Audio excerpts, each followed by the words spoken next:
Every few centuries, a country seems so unstoppable that it forgets how fragile it really is. Then the same story plays out again. Wealth piles at the top, trust breaks at the bottom, and the whole thing begins to tilt under its own weight. And now, if you look closely today, the United States is experiencing exactly that. Phase 1. Public turns away. Collapse never starts with explosions or riots. It starts with people quietly checking out, losing faith that anyone in charge cares about them. In France, the nobles taxed the poor until they starved. In Russia, the Tsar looked down from palaces while workers froze. In Cuba, a revolution was sparked by the glaring inequality and repression under the Batista regime. In America, it's not feudal lords. It's corporations and policymakers who talk about progress, while ordinary families juggle rent, medical bills, and student debt. Right now, most Americans feel the game is rigged. They work harder but fall further behind. They vote, but nothing changes. That's emotional bankruptcy. When hope collapses, participation collapses soon after. And that's when democracy starts running on fumes. You can already see that withdrawal everywhere. Record levels of voter apathy, declining trust in media, and communities drifting further into online bubbles. When people stop believing their voices matter, someone else always steps in to speak for them. We've hit that point. Farmers, students, veterans, tech workers, they're not on the same page politically, but they share one emotion: betrayal. And when betrayal spreads faster than hope, the mood turns combustible. That's the inflection point, the shift from complaining about power to challenging it. And once a population crosses that line, it doesn't go back. That's why governments throughout history panic during this phase. They sense the temperature rising but can't turn it down. Phase 2. Two realities, one country. Here's where the ground splits. Facts stop being shared. Truth becomes tribal. One half of the nation sees corruption, the other half sees conspiracy. Neither can be entirely right, but both believe they are. That's how the social contract tears. You can watch it unfold in real time. Every event, an election, a protest, a court ruling, gets two versions within hours. The algorithm feeds what you already believe, locking each side inside its own echo chamber. And once people feel morally superior to their opponents, democracy starts looking like war by other means. America is already halfway there. The truth is, no external enemy could do to the US what Americans are currently doing to themselves. Phase 3. Financial unraveling.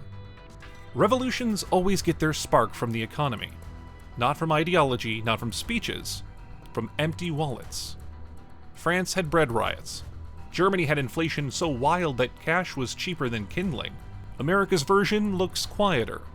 Record debt, corporate layoffs, and inflation that official numbers appear to downplay, while grocery aisles tell another story. The math doesn't lie. With $35 trillion in federal debt and interest payments larger than military spending, the US is burning through money faster than it can be created. Foreign buyers are slowly stepping back from US bonds. The dollar's grip on global trade, which was once unshakable, is slipping. Meanwhile, ordinary Americans can't afford homes in their own towns.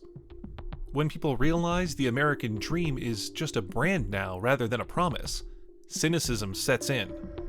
And when hope turns to cynicism, systems rot. Every empire has tried to spend its way out of collapse. None has succeeded. Phase 4. Savior figure. Every failing democracy eventually looks for a shortcut. A leader who says, "Enough talk, I'll fix it." They always start as symbols of clarity. They always end as symbols of control. Whether it's Napoleon, Lenin, or someone modern, the script is identical. Restore pride, crush opposition, rebuild order. But order always comes with a price tag: freedom. The US isn't immune to that temptation. After years of outrage and gridlock, voters are desperate for results, not process. Whoever promises strength, even at the expense of democracy, will sound like a relief. Both political camps already have their versions of the savior. The only difference is what color tie he wears. The danger isn't one man taking power. It's a weary public that wants him to. Once citizens start trading liberty for peace of mind, the nation that believed it could never fall begins to tilt precisely towards that. Phase 5. Cleansing Phase. This is the moment every revolution starts eating its own. At first, it's subtle. Censorship masks as safety, blacklists disguised as accountability. Then it grows. Dissenters vanish from the conversation. Algorithms filter out the wrong ideas, and citizens become informants without realizing it. You don't need gulags in the digital age. You just need to make people scared to speak.